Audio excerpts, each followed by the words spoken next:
May the 4th is, or was, my father's birthday.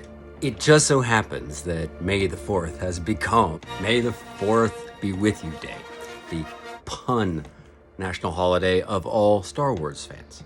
So I'd like to tell a story today about the intersection of Star Wars and my lifelong obsession with it, and my father's birthday and that complicated soup of archetypal relationships. Luke, I'm your father. No! Kind of love-hate thing I had with my dad, with whom I am genetically identical practically, right? We were so similar, we couldn't really get along, and yet I loved him. So back to the summer of 1977. So May 25th, 1977, as most of you will know, Star Wars opened in theaters and was launched upon the world. Now, I didn't see it that opening weekend. I was unaware of it. It was my friends who began talking about it. Hey, have you heard about this movie, Star Wars? Probably about a month after it opened. My father took my brother and I. It's one of the most memorable events of my childhood. Sitting in a theater with my father and my brother and I together watching Star Wars, which not only became this archetypal central epic in my own life, but in the whole wider culture as well. It was like, for the first time in my life, metaculture agreed with me, right? That something was cool. Usually everything I thought was cool, everyone else was like, what are you talking about? But in this case, Star Wars vibed with me, and all of a sudden, the nerds got a pass, right? Everyone was like, all right, the nerds got it for a while, you know? Now, my family and I lived at the time in Kansas City, Missouri. The only theater that was showing Star Wars at the time was in Overland Park, Kansas. The movie theater that we went to was just spectacular in my mind. So this theater actually has a little bit of regional fame. It was called the Glenwood Theater, if I recall. And it had this massive giant chandelier in this huge lobby. And it had an 800-seat theater. I mean, it was with big red velvet curtains. I mean, it was an epic theatrical experience. And when that first opening crawl, and the John Williams thing, I mean, I was 12, man. What was I gonna do?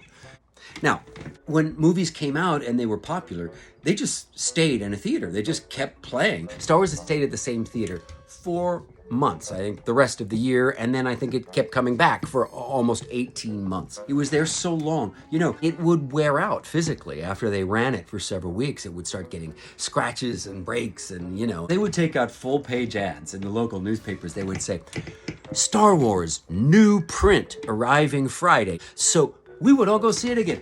Let's go see it. And there would be no scratches. Wow, we got to see a pristine copy of Star Wars again. But it was in the neighborhood of 40 times that I saw Star Wars in this one theater. We just kept going back and back every weekend. Just like this incredible time in my life. Now, how does it work in with my relationship with my dad? I have to say, I have two memories of my father, my early year memories of him and my much later year memories of him. My dad became physically ill in his 30s, and the medications really changed his personality. Both my parents were children of trauma and neurodivergent. He really became a very different person. Some of the key intellectual concepts that I've worked with for the rest of my life, he gave me in those early years, you know, when he was that bespectacled teacher archetype. My love of photography and cinema really, frankly, comes from him.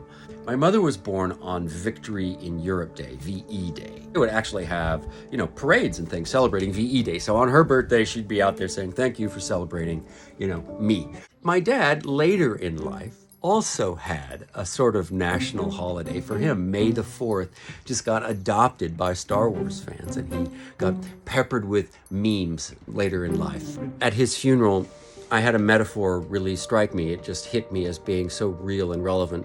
You know, there's that sequence in The Lord of the Rings where the King of Rohan has been possessed by a dark spell, an evil spell of Saruman, and he's been ill mentally and physically for years. And while he's been ill, evil powers have swirled around the throne and have kind of put a lot of wreckage into the land of Rohan, and really a lot of devastation in that family as well.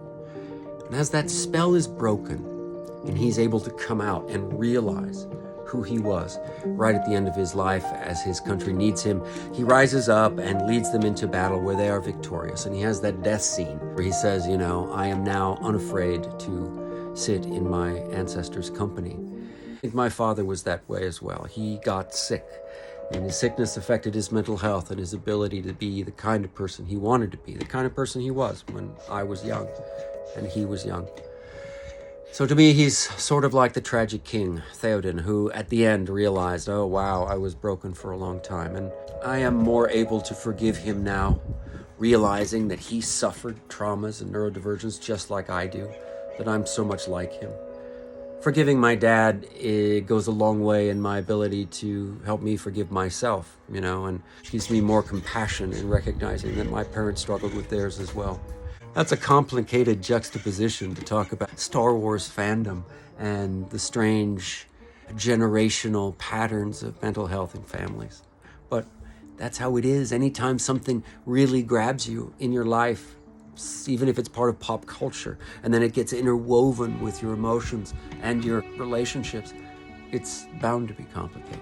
Star Wars will always be wrapped up for me in my challenging relationship with my dad, just like Luke, realizing that Darth Vader is, in fact, his father, and he is Darth Vader's son.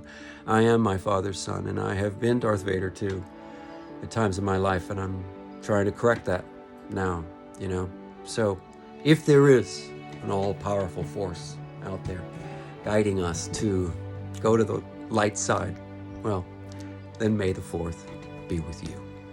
Goodbye, my friends.